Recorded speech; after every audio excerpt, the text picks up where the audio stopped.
Thank you, Superintendent. The survivors are proud to have one of their very own as our featured speaker today. First time that I can recall that this has happened. He is survivor Earl J. Chuck Kohler, member of Chapter 13, Pearl Harbor Survivors Association, Mount Diablo chapter.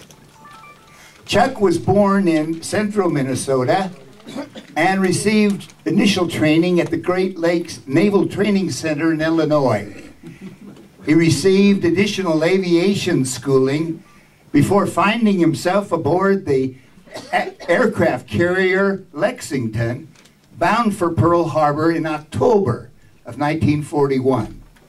At Pearl, Chuck was assigned to Aerial Patrol Squadron PT-23, VP-23, located on Ford Island right in the middle of Pearl Harbor. On the morning of December 7th, 1941, some of the first aerial bombs landed on the structures of Ford Island.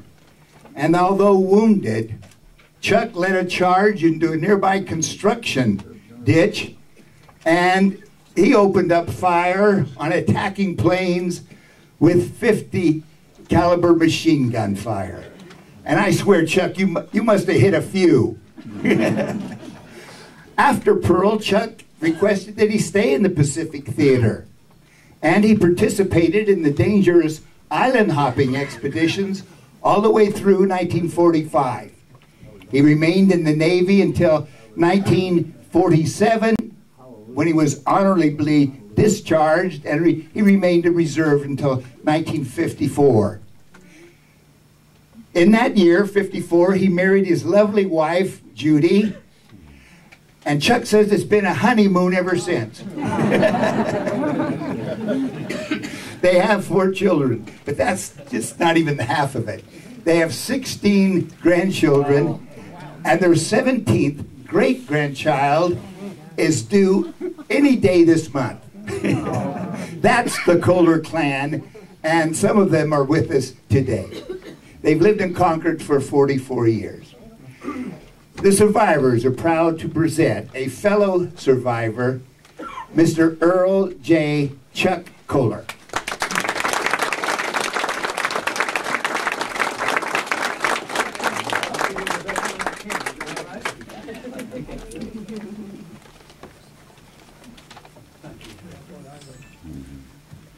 Thank you. Thank you.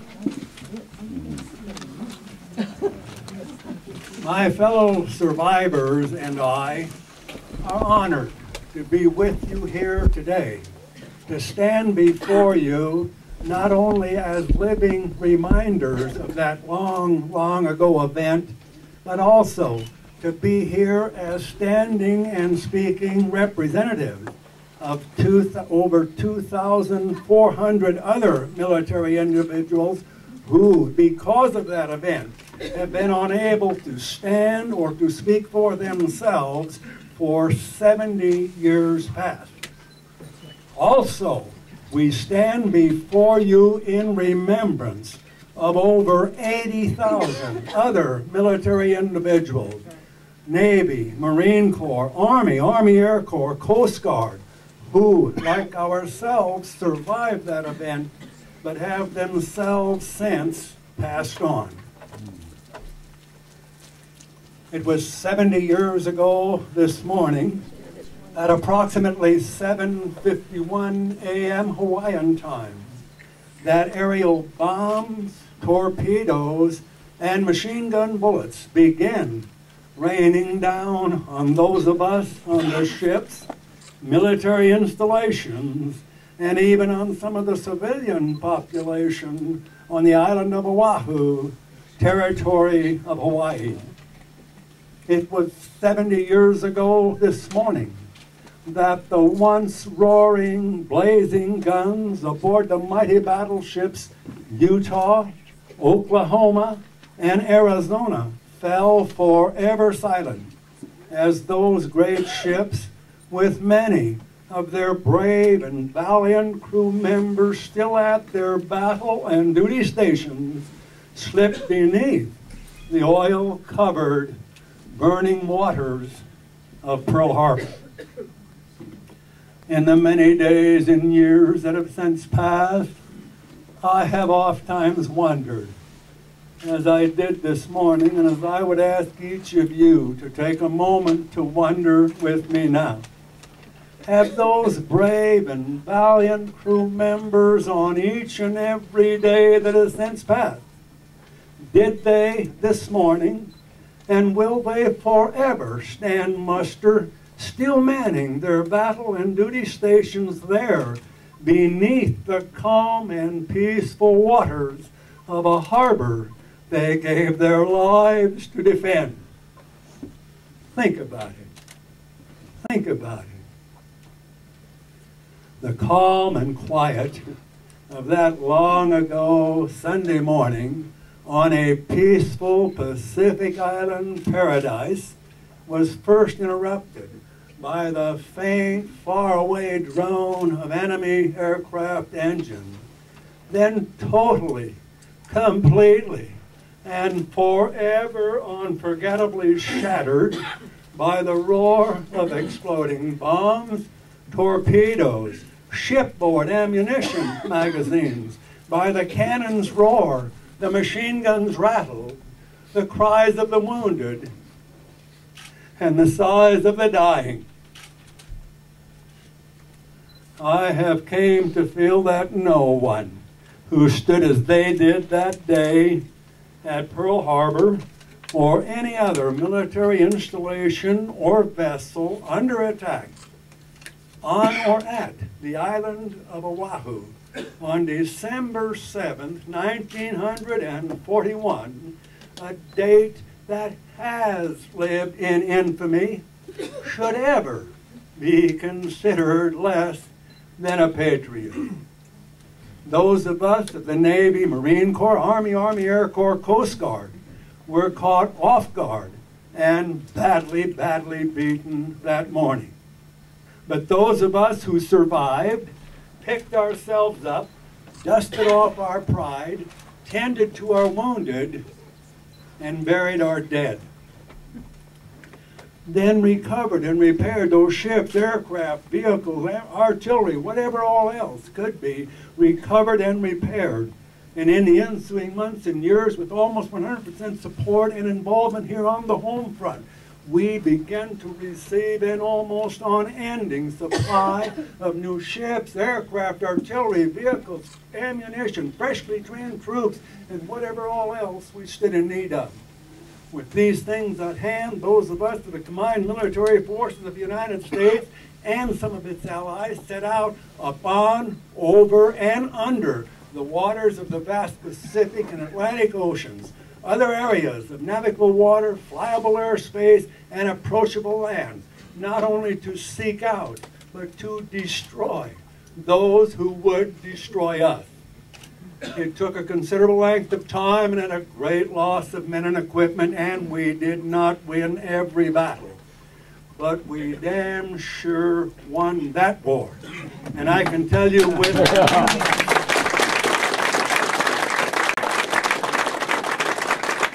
I can tell you with an assurity that if the United States had not won that war, there would most likely be far fewer of you people here tonight, and certainly none of us survivors.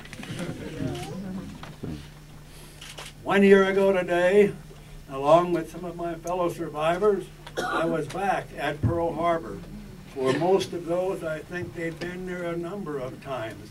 For me, it was the very first time back to Pearl Harbor in 64 years. I got to go aboard the USS Arizona that day. Stood there on the deck of that monument, looked at the hull of that vessel resting there on the bottom of the harbor, then at all those names of 1,177 crew members whose earthly remains are still down there, still aboard that vessel. It was altogether different this time than the last time I was there and saw it. The following day, with the accompaniment of a naval historian, we were able to go on to some of the highly restricted areas of Ford Island, On the way, we visited the USS Utah Memorial and paid our respects, honor, and remembrance to those crew members there. Then they took us around to the harbor inlet end of Fort Island, where the old PBY patrol bomber squadrons were stationed. That's where I was, and I got once again to stand on the very spot that first bomb to fall at Pearl Harbor fell. That bomb got to me physically, spilt of some of my blood, surely some of the first, if not the very first blood to fall at Pearl Harbor that morning.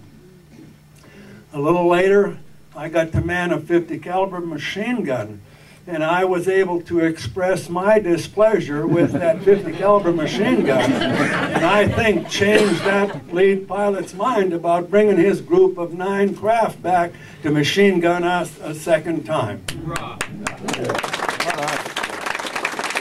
you. Thank you. I hope that all of you understand that the luncheon that we had earlier today and these ceremony of remembrance that the survivors hold here and elsewhere on every December 7th are not held in an attempt to bring added attention to those of us who survived, but they're held in an attempt to bring well-deserved honor and continued remembrance to all those who didn't. When we got back from Pearl Harbor, my dear sweet wife said, "What was it like to go back there this time?" Well, it was a lot different, because as I watched those ships blow up and sink and everything else go on that day, those, even to a 17-year-old kid, those were the wastes of war. And that's what I considered it to be. And those crew members still aboard those ships, those bodies floating in the water, that was all the wastes of war. But when I went back this time, it was altogether different. Those were now monuments, and they just standing on the deck of that USS Arizona Memorial, I truly felt the presence of all of those individuals who are still aboard that ship. Anyway, I started jotting down things that I would think about, and I would be working, by the way, I still work, and I'd be working, I do upholstery work for the construction industry, and I'd be out there sewing on a sewing machine, a thought come in mind, and I'd quit and I'd scribble that down and scribble something else down. Fortunately, most of those things that I were doing seemed to remain in one of my memory banks. I'm glad it didn't go into one of my memory blanks. But anyway, later when I got it all correlated together and came up, I usually do it better in verses. And so this is what I come up with. And I want to share it with you here tonight, the very first time in public. And I'm going to use you as a sounding board, and I want to let you to let me know whether it tells you a story, especially those of you who have been to Pearl Harbor and saw those rusting hulls lying there. See if it tells you a story. From within those rusting hulls of sunken ships, reminders of what used to be, echo calls to remember from those there entombed that freedom is never free. For those who answer duty's call, in the air, on land, or at sea, where liberties and freedoms come under threat, that's where they choose to be. They all gave some, and some gave all, those liberties and freedoms to save, but those valued treasures can only remain if protected by the gallant and the brave. The bombs blast, the cannons roar, the sights and sounds of battle, the cries of the wounded, the sighs of the dying, amid bursts of machine gun rattle. The fires, flames, the burning aeroplanes, the sight of sinking ships, with death raining from the skies right before our eyes. How could we ever forget? Some man guns put up a fight, a victory hoped to gain. they stood their ground. Then many with their ships went down, and down there they shall forever remain. Those shipmates and buddies, forever they're lost, never to breathe air again, must always be honored and forever remembered, or their sacrifices will have been in vain. Some saw it all, got involved, each in his own way, and for those who did and still survive, it's like only yesterday. We've grown old, tried to move on, things we've tried to forget, but try as we will, those memories linger still. And for some, it's not over yet. Our seasons pass, the time draws near. The last survivor will have faded from sight. Then comes each following 7th of December. Will there always be those who will care enough not only to remember, but to remember and then come here to the top of Mount Diablo and light the light. Thank you. Wow. Thank you.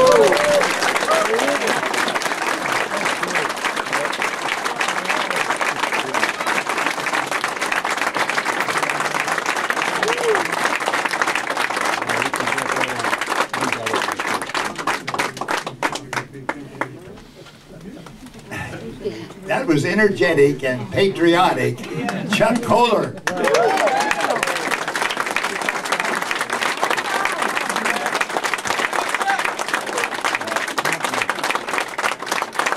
And yes, he's been discovered. He's on the speaking circuit. And you can see why. Thank you, Chuck. Thank you.